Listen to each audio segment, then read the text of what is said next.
Welcome. So we're back on day 3 with our first session of the day, and we have with us here special guest Eric Barrett from Dweb Camp. I'm sorry. And I got to hear a little bit about it yesterday, and it seems like a very exciting time, great time to be had by all, and looks like an opportunity to probably network with some people that you probably would not have the opportunity to ever meet in your life unless you were at some place like that. So excited to hear more about it and to a little bit more about Eric. He is a self-proclaimed Floridian life science nerd who spent a decade working in holistic, self-directed, self-organized education and half a decade in open source tech. And with that said, we're going to let Eric take it away and tell you a little bit more about himself as well as Dweb Camp. Thank you so much for that buoyant introduction, Veda. I'm still going to let my system recover from all the intensity of that vivid, what do you call it? Commercial. That was very exciting. And yeah, I'm here to share about Dweb Camp. It is a really beautiful yearly gathering in the Redwood Forest, a few hours north of San Francisco, of some of the coolest people building a principled Web3. Basically, we got a set of Dweb principles that we try to pull in technologies and people that are oriented around. You can find them at dwebcamp.org and learn about it and see photos of people in the Redwoods hanging out.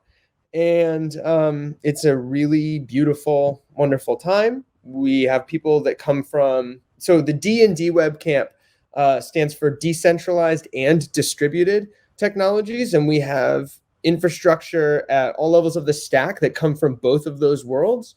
And it's, you know how the internet was like Web 1.0 was made by a bunch of folks who were in relationship with each other. They were mostly in Silicon Valley and they knew each other and they hung out and they collaborated and they challenged each other's ideas and they argued and some of them fought and a lot of them were really friends.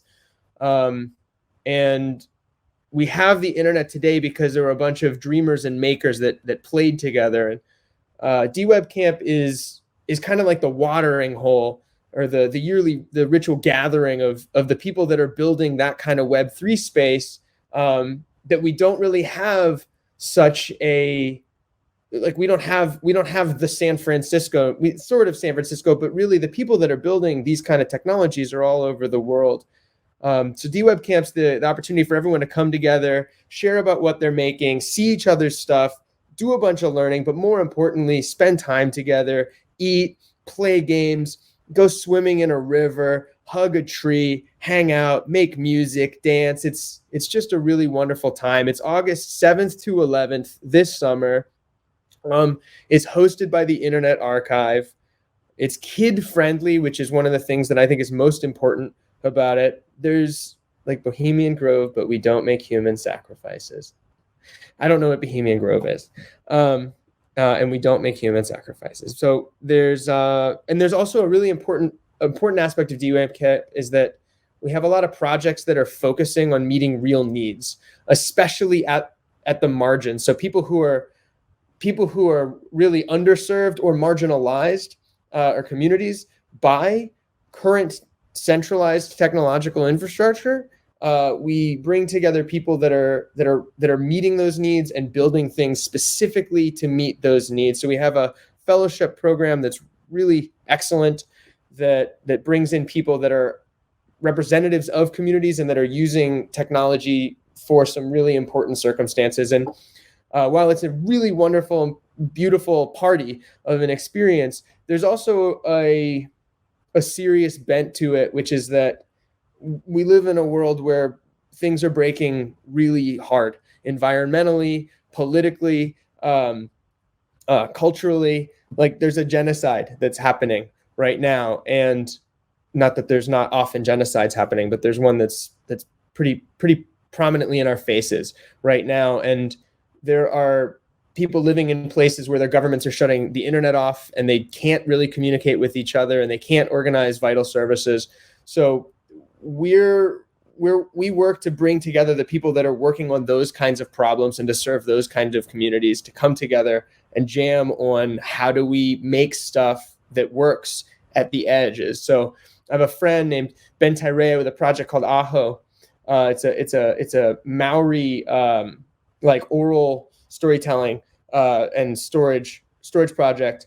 And he says that the Maori have a saying, which is that if it works for Maori, it works for everybody, which is to say that when we build things to work at the edges, at the margins, then we can be confident that they'll work for everyone else. So yeah, that's the basic spiel. If anyone's got any questions, please put them into the chat.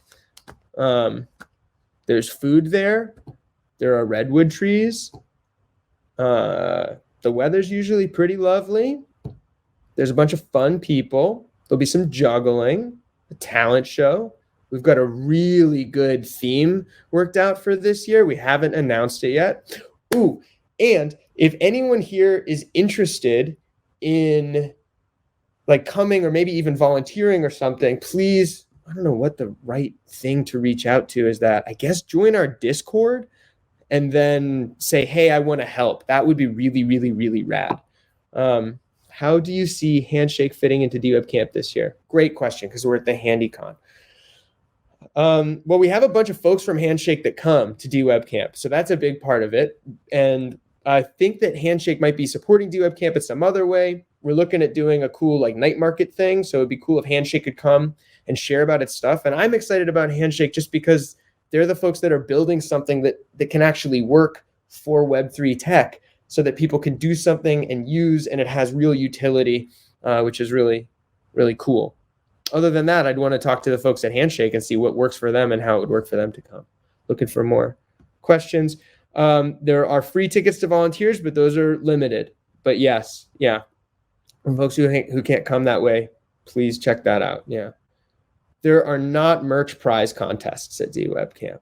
It doesn't have so much of that like competition-y vibe. Yeah. See, 50%. Oh, maybe it's 50% off for volunteers. Yeah. But if you can't afford to come, like reach out to us and talk to us about your situation. We'll see what we can do. But yeah, we try to do the best that we can to make sure that it's accessible to people. And most of the tickets that we sell are under the cost that they cost to do. And we really rely on sponsorship to make this thing happen. Yeah. Best tree hugger. That's a prize worthy of granting. And now I'm just kind of stalling for time. Does anyone have any other questions? There's sort of a hackathon type thing. We've got a hackers hall. I should maybe talk about the different kind of stuff that happens there. That's good. So we've got a hackers hall and people work on stuff. We're talking about setting things up for people to have more support to be able to make things to play with at the event. We'll use some of the DWeb technologies at the event. Like we set up a mesh network locally. Last year we had one track was around AI, one track was around P2P technologies. We had a track around governance. We had a track around bodily autonomy. We had, just a bunch of other stuff. And then we had DeFi, we got lightning talks, we got lots of workshops, we have cool LARPing and stuff. Like there's like a really good, someone who comes and does a, what do you call it when you look at the stars? Like a stargazing, like astronomy event was really nice. We have the Del Sol Quartet comes and plays these beautiful quartet pieces at different locations, like by the river and in this one place called the Redwood Cathedral, which is just these beautiful old trees in this open area. It's a special thing. Yeah. What does it require to become a sponsor? Reach out to me. I'll put my email in the thing. Yeah, that's what I'm holding this year. Yeah, it's pretty good. I don't know. Yeah. Any other questions? Cool. That's it. If it's a fit for you, come and have fun. Thank you. I think that's my time. Or do I like stall now? Hello. So we're back. How much time do we have technically? Or I think she said ending now. Well, my question was, what are some of the best things that you thought came out of camps from the past? Like any new tips? Thanks for asking about it. It's really hard for me to engage with chat because it's so impersonal, but I appreciate everyone being really supportive also. Thank you. Well, I mean, there's some initiatives that came out of it around interoperability between the different projects that I think are really valuable and really important. And for me, the most important thing is relationship. Like people come here and they leave, like you get to meet people that you've heard about and people that you've worked with or people whose projects you've engaged with in the past. You get to meet these people in person and people get to meet like internet elders show up, which is pretty cool. Like Maylin Fung was there last year. She'll probably come again this summer. And Larry Lessig and Brewster Kale and Sir Tim Berners-Lee was there. Yeah, like so we have these kind of folks, but people make real friends there, you know, and you get to like nerd out on the stuff that you really love with people who love nerding out on that stuff in a super beautiful place. It's right. Yeah. Well, I think that there are very few opportunities to network with people in the way that you said.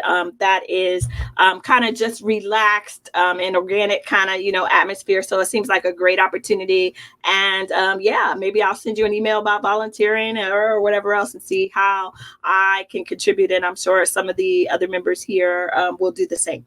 Please do that. Thank you. Oh, and if I don't, just to make sure I get this one piece. It is family friendly. So we really encourage kids to come. We got a really wonderful kid program. And it just adds a magical vibe to the experience to have that. Okay, so awesome. Yeah. Well, thank you so much. I think that is our time. We thank you. And I guess we will, do we take a break now? Or what's next? We'll see. Well, we're ending this session and then we'll go to the schedule to see what's next. But I know that we do have the Handshake, the Flamingo auction coming up, which should be very exciting. And we hope to see you all there as well. So until the next session, thank you so much, Eric, and hope to see you. Thanks, Okay, bye-bye.